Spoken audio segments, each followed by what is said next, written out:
Olá pessoal, como vocês estão? Meu nome é Bruno Sankey. Como eu disse a vocês, uma vez a cada 2 semanas, eu estarei trazendo aqui no YouTube um vídeo sobre psicologia. Neste vídeo, nós vamos estudar o conceito de clivagem, que é um mecanismo de defesa, na psicanálise. Eu já peço a você que deixe o seu like no vídeo, se inscreva no canal caso ainda você não seja inscrito, considere tornar-se membro para ver vídeos exclusivos, né, e compartilhe o vídeo com quem possa se interessar.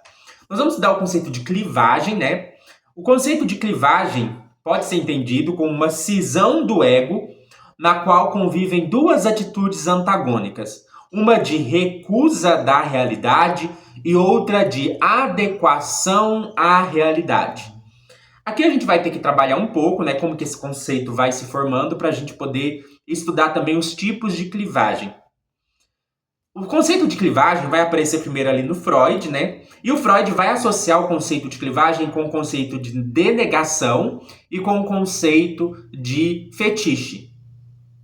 Então, como é que o Freud pensava, mais ou menos, né?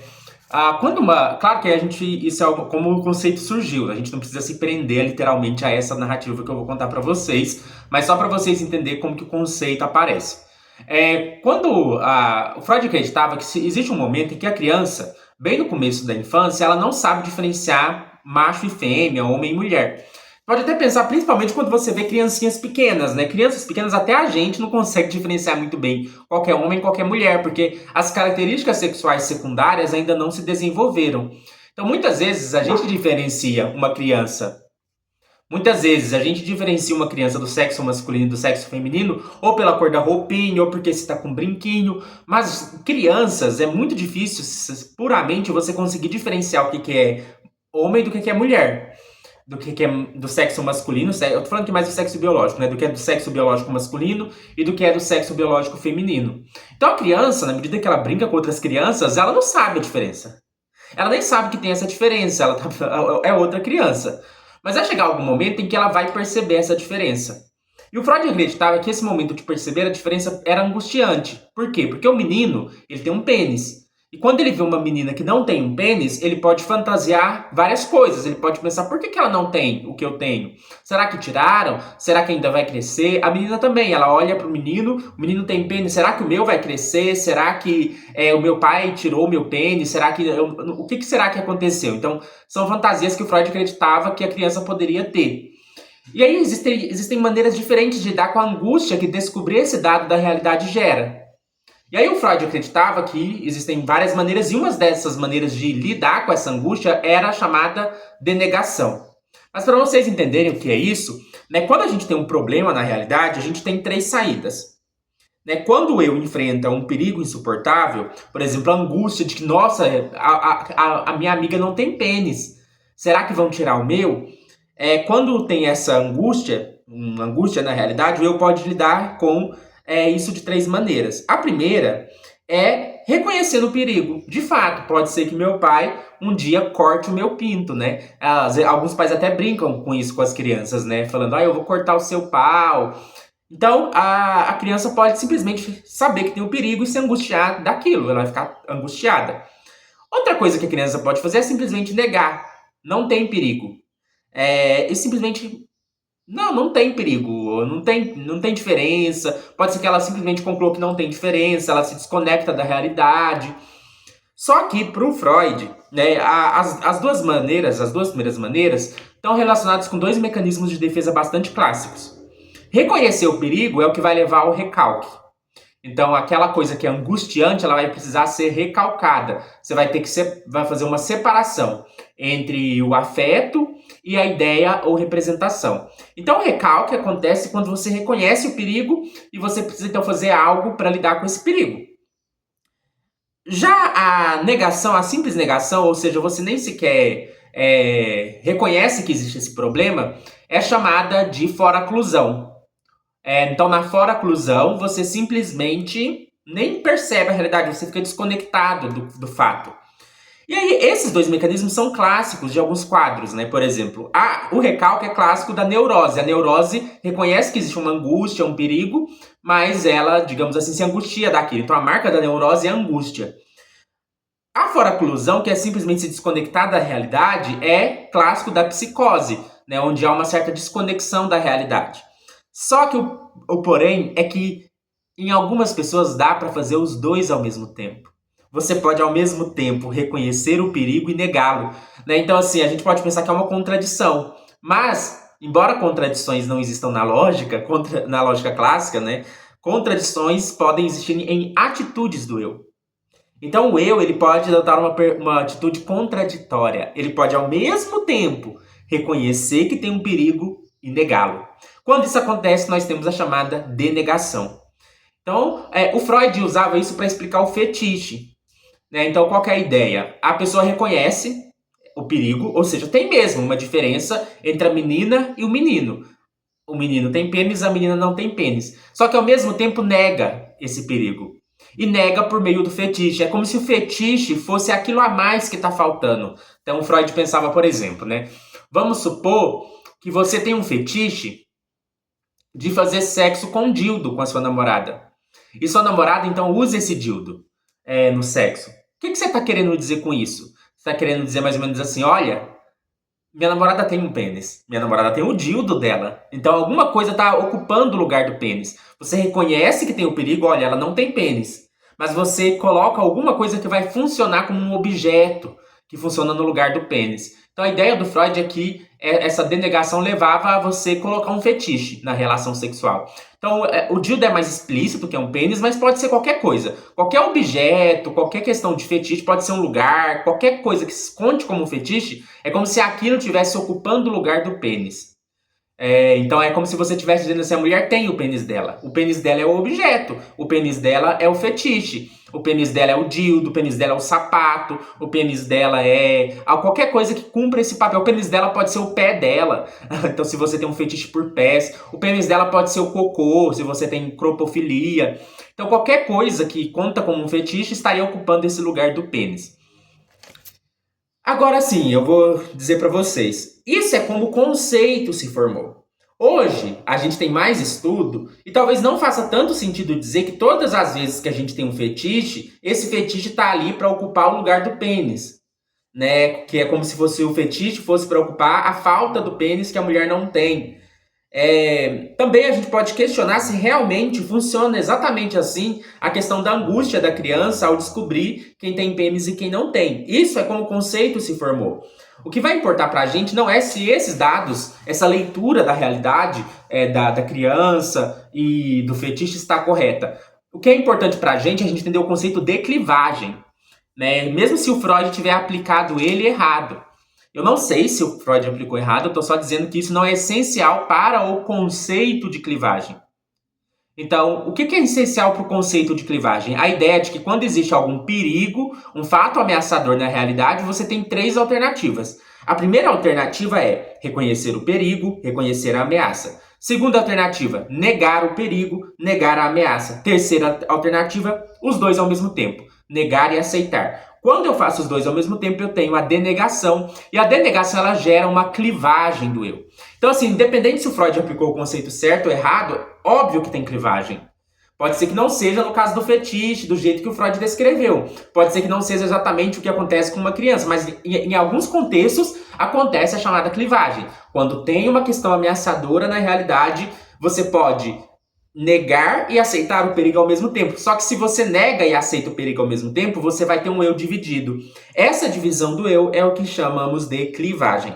Clivagem, portanto, é quando o eu enfrenta um perigo insuportável, dividindo-se ao mesmo tempo em duas atitudes antagônicas. Uma que aceita a realidade, aceita que há o perigo e ao mesmo tempo recusa a realidade, recusa a existência dessa ameaça ou desse perigo. Então eu vou ler o que o Freud diz sobre clivagem. Por um lado, com o auxílio de certos mecanismos, ela rechaça a realidade e rejeita quaisquer proibições.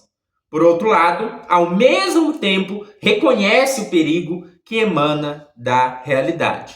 Então, na clivagem, ao mesmo tempo, aceita o perigo, rejeita o perigo. Aceita a realidade, recusa a realidade. Depois, quem vai desenvolver esse conceito melhor vai ser a Melanie Klein, né? Então ela vai entender ali no período que a gente chama de esquizoide, que é quando há uma divisão, uma fragmentação, essa coexistência de atitudes antagônicas no eu vai ser bastante presente. E aí, uma pessoa, né, influenciada pela Melanie Klein, que é o Henri Petot, ele tem um texto, né, que ele vai distinguir 4 tipos de clivagem. Então nós vamos dar aqui 4 tipos de clivagem, com exemplos para vocês entenderem. O primeiro tipo é chamado de clivagem dicotômica.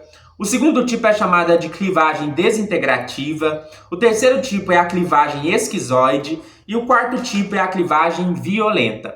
Vamos entender cada um desses tipos de clivagem. O que é a clivagem dicotômica? É aquela na qual ocorre uma divisão entre o objeto bom e o objeto mau. Então vamos pensar aqui, a Melanie Klein falava de seio bom, seio mau, né? Para a gente entender isso. Quando um bebê ele é criado pela mãe, no primeiro momento, a mãe, ela simplesmente... As mães fazem isso, né? Nos primeiros meses de vida, nas primeiras semanas de vida, a mãe parece que se desliga do mundo inteiro. Claro, nem toda mãe, mas eu tô dando um exemplo clássico. A mãe se desliga do mundo inteiro e concentra toda a sua atenção na criança. É como se a criança se tornasse tudo para a mãe, o universo da mãe. Então, se a criança chora, ela alimenta. Se a criança, ela tá todo o tempo ali disponível para essa criança. Então, a criança vai criar uma imagem dessa mãe como a mãe sempre disponível, a mãe que alimenta, a mãe que conforta. Se eu choro, ela vem. Se eu tô com fome, ela dá comida. Se eu faço cocôzinho, ela limpa. Isso a todo momento é imediato. Chorei, comida. Chorei, colo. Chorei, limpou o cocô. Então, assim, a criança, a mãe é como se fosse quase um deus para a criança, né? Tudo que eu quero, ela atende na hora. Tudo que eu peço, ela atende na hora. Para a mãe também, a criança é o deus dela, né? Ela está a serviço desse deus. Ela faz tudo por essa criança. Só que, com o tempo, a mãe não vai estar sempre disponível mais. Vai chegar um momento em que a mãe vai começar a querer trabalhar, ou a mãe vai querer cuidar das coisas da casa, a mãe vai começar a deixar a criança com a avó, a mãe vai deixar a criança chorando um pouco lá, fica aí chorando, bebê, depois eu te dou comida. A mãe vai sair, né, vai deixar a criança com alguém. Então o que vai começar a acontecer? Pera, aquela imagem perfeita de mãe, agora tem uma outra imagem de mãe. Uma mãe que nem sempre me atende, uma mãe que me deixa frustrado. Eu choro, e essa mãe não vem me dar mamar. Então, o que vai acontecer na clivagem? Perceba que agora nós temos um problema, um perigo na realidade, uma coisa ameaçadora na realidade. E eu disse, o que a criança faz quando tem um perigo? Ela pode aceitar o perigo e rejeitar o perigo. E ela pode fazer isso, então, criando uma dicotomia. É como se existissem duas mães. Existe a mãe que sempre me alimenta. Existe a mãe que sempre atende o que eu estou precisando. E existe a mãe que me frustra, a mãe... Então é como se a criança dividisse a realidade em dois. Existe a mãe boa, existe a mãe ruim. Então, na verdade, a gente fala divide a realidade, divide o objeto, mas dividir o objeto é uma cisão no eu. Por quê? Porque, na verdade, o objeto é sempre um objeto para a pessoa, né? É a mãe como aparece para mim. Então, na verdade, só tem duas mães, uma boa e uma má, porque você tem duas atitudes antagônicas no mesmo eu. Uma parte do eu diz, a mãe é ruim. Outra parte do eu diz, a mãe é boa. E aí fica dividido, a mãe boa e a mãe ruim. Quando acontece esse tipo de clivagem, a gente chama de dicotomia, porque o objeto é dividido em bom e mal. Só que essa clivagem dicotômica ela pode ser de dois subtipos. Ela pode ser integrativa ou ela pode ser extrema. Porque assim, vai ser importante então que no primeiro momento a criança perceba que existe uma mãe boa e uma mãe ruim. Para que ele faz essa divisão? Para depois ele poder integrar. Então é como se fosse assim. A primeira parte, a Melanie Klein falava de uma atitude meio esquizoide, né? Quer dizer que divide. Dicotômica. Então, primeiro há uma dicotomia, depois há uma atitude depressiva, porque na verdade a criança vai descobrir que a mãe boa e a mãe ruim é a mesma mãe. Então, quando a gente descobre que aquilo que a gente sempre idealizou como perfeito é ruim, a gente fica triste, a gente fica depressivo. Então, por isso que tem essa passagem de uma fase esquizoide para uma fase depressiva. Então, a ideia é então que a clivagem ela contribui para a integração. Né? Eu preciso primeiro dividir para eu conseguir saber que essas duas coisas estão juntas, para eu conseguir integrar. Então, num primeiro momento, essa clivagem do eu, ela é saudável. Ela é importante para que depois a criança consiga integrar as duas coisas. E essa clivagem é muito interessante porque quando a criança está nesse período dessa de clivagem dicotômica, tudo para ela tem essa divisão de bom e mal. Então, todos os desenhos, podem perceber, desenhos eles não têm essa nuance clara de que uma pessoa pode ser ao mesmo tempo boa e ruim. Né? Na vida de adulto, a gente sabe que pessoas boas fazem coisas ruins e pessoas ruins fazem coisas boas. Mas a criança não, a criança sempre divide. Então a gente vê os desenhos, sempre tem o mocinho e o vilão, a bruxa e a princesa. Sempre é bem dividido, o mal e o bem. É uma clivagem. Faz parte desse período, dessa dicotomia. Mas quando essa dicotomia é extrema, aí pode ser que a criança não integre as coisas e fique fragmentado, fique realmente dividido. Né? Pode acontecer com a figura do pai também, né? Porque o pai pode aparecer tanto como um protetor, como um ser de autoridade. Mas quando a gente tem uma clivagem extrema, aí nós temos uma questão mais complicada, porque na clivagem extrema, o ideal e o perseguidor vão se dividir de um jeito muito radical. Ideal é a figura perfeita, né? Como a mãe perfeita. Perseguidor ou persecutório é porque quando a gente fala da esquizofrenia, a gente fala dessa ideia de persecutório, né? Como se aquilo que eu estou idealizando, aquela imagem que eu tenho, ela é ameaçadora. Então, sei lá, a mãe ruim é como se ela fosse ameaçadora, né? Então, na verdade, na clivagem extrema não vai acontecer a integração e vai ficar muito dividido. Então, a dicotomia ela pode ser saudável, quando a gente tem uma dicotomia integrativa, que ajuda a criança depois a integrar as coisas, mas quando é muito extrema, a coisa pode ficar dicotômica demais e não houver essa integração. Nós temos um segundo tipo de clivagem, que é a clivagem desintegrativa. Na clivagem desintegrativa acontece uma fragmentação do objeto ameaçador. É como se o objeto ameaçador fosse dividido em pedaços, né? Como se fosse... Já viu aquelas quebra-cabeça que você vai juntando partes? É como se a criança despedaçasse o objeto, né? Não precisa ser a criança, pode ser o adulto também. É como se o objeto fosse despedaçado em partes, quebrado em partes. Então, há uma fragmentação. Por exemplo, né?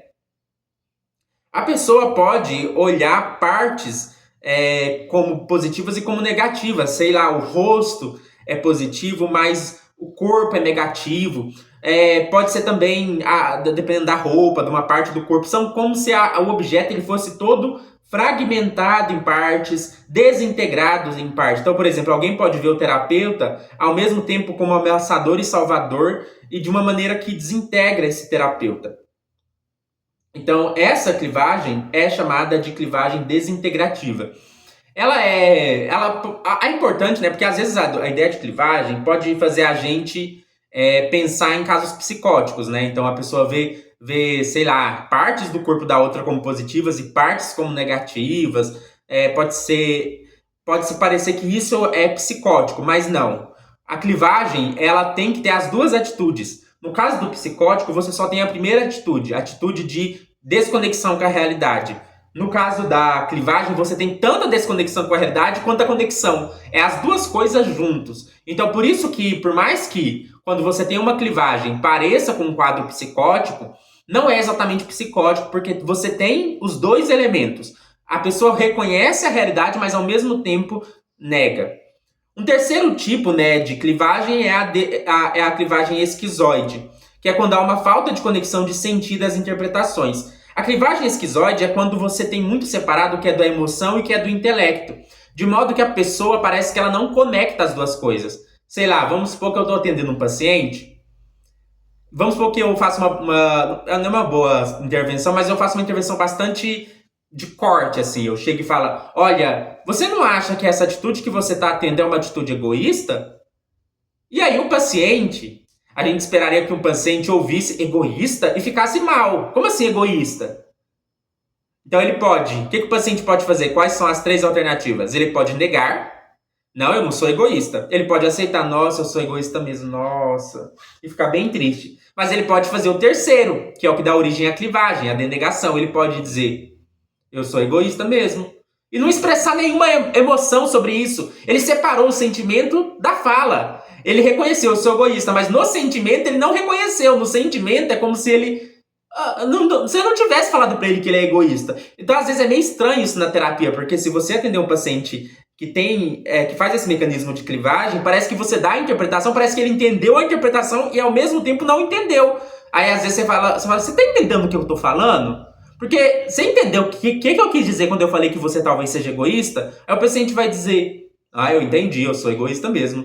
Aí você fala, e o sentimento, cara? Você tá entendendo realmente o que eu quero dizer? Então, porque aconteceu uma clivagem entre o emocional e o intelectual. E o paciente não percebe como a intervenção como se fosse sobre ele. É como se você estivesse falando para o paciente, o João é egoísta. Como se ele estivesse ouvindo de outra pessoa. De novo, uma clivagem. Parece que ele se separou do eu dele. Se você falar assim, por exemplo, se alguém chegasse e falasse assim para mim, Sankey, você não acha que isso é egoísta? Aí é como se eu respondesse, sim, é mesmo, né? O que o Sankey tá fazendo é egoísta.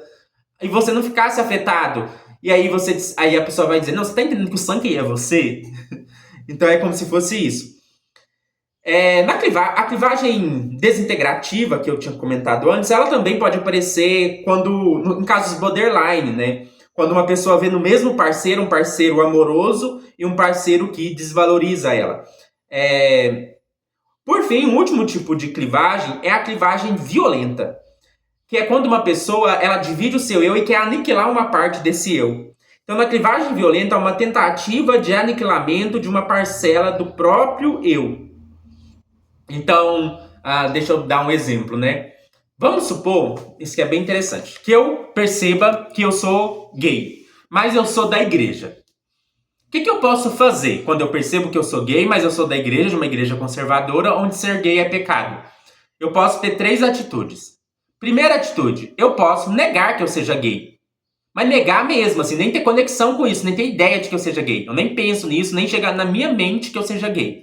Eu posso, por outro lado, reconhecer, de fato, eu sou gay, preciso lutar contra o meu pecado, é realmente errado. Mas eu posso ter as duas atitudes. Eu posso, ao mesmo tempo, parecer ser uma pessoa que não faz ideia de que eu seja gay, mas ter clareza de que eu sou gay ao mesmo tempo e lutar contra os meus desejos. Então, e aí, essa clivagem é bem curiosa, assim, porque a pessoa, ao mesmo tempo, ela reconhece que ela é homossexual, mas ela, ao mesmo tempo, nega que seja homossexual. E as duas coisas juntas. E aí, você pode ter uma clivagem violenta, que é quando a pessoa vai tentar destruir essa parte do eu dela, que é homossexual. É como se a pessoa separasse a identidade dela em duas. Ela tem uma identidade gay, ela sabe que ela é gay, mas ela, ao mesmo tempo, separou. Não, eu não sou gay, eu não tenho essa identidade, eu não sou gay. E o que vai acontecer quando acontece essa clivagem? Ela pode se tornar violenta, porque uma parte vai querer destruir a outra. Então é como se eu pensasse assim, tem uma parte de mim que é gay, outra parte que não é gay. Então eu preciso destruir a parte que é gay. E aí isso pode se tornar movimentos de autoagressão. Então a gente tem automutilação, autoextermínio, que pode aparecer por causa dessa clivagem.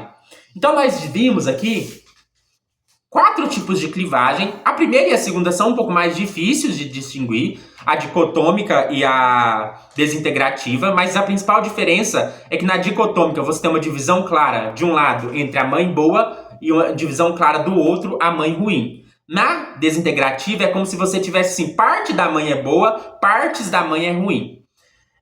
Então nós temos a clivagem dicotômica, quando você divide o objeto em 2 objetos, um bom e um mau. A clivagem desintegrativa permanece o mesmo objeto, mas partes desse objeto é boa, partes é ruim. Então, sei lá, eu sei que meu namorado é um só objeto, mas ao mesmo tempo eu acho que parte do meu namorado é boa, parte do meu namorado é ruim.